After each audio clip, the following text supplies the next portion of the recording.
Hey everyone, Connor here. This week I'm trying something new with the demo videos on this channel where I'm going to do regular roundups of the demos I've been playing rather than putting them out as individual shorts. And then I'm going to put them out as individual shorts anyway. Let's start with 3 demos I've played recently, one of which is not like the others. See if you can tell.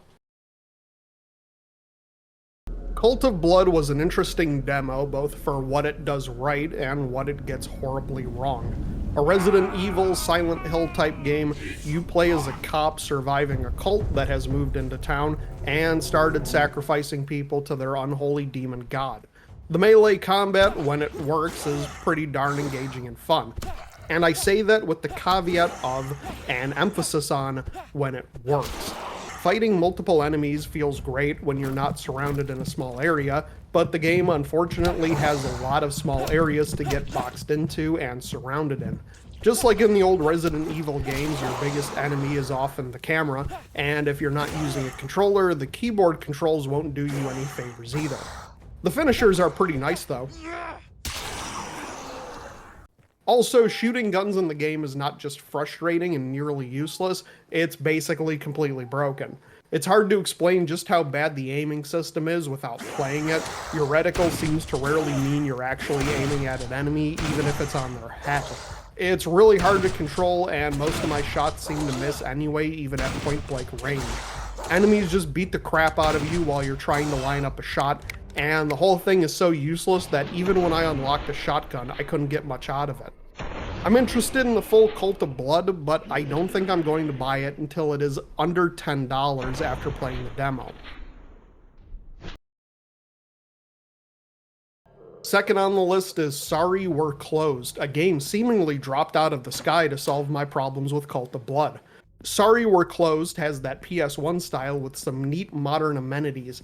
You're stuck in a weird demon world killing demons and solving pretty normal world puzzles like finding a keyboard for the computer so you can log in, using your stolen ID card, and turning the power back on to get the subway moving again.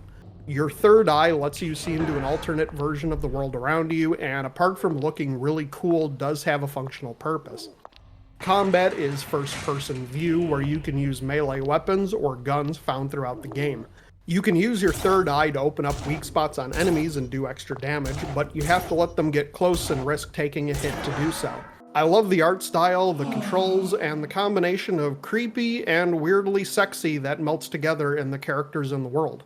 It's also a reminder to stay hydrated.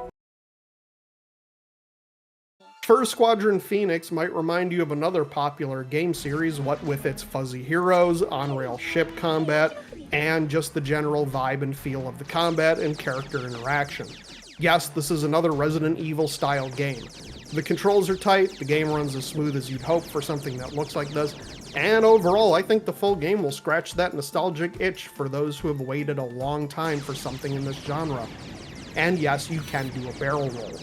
Out of the 3 games, I'd have to say that Sorry We're Closed impressed me the most.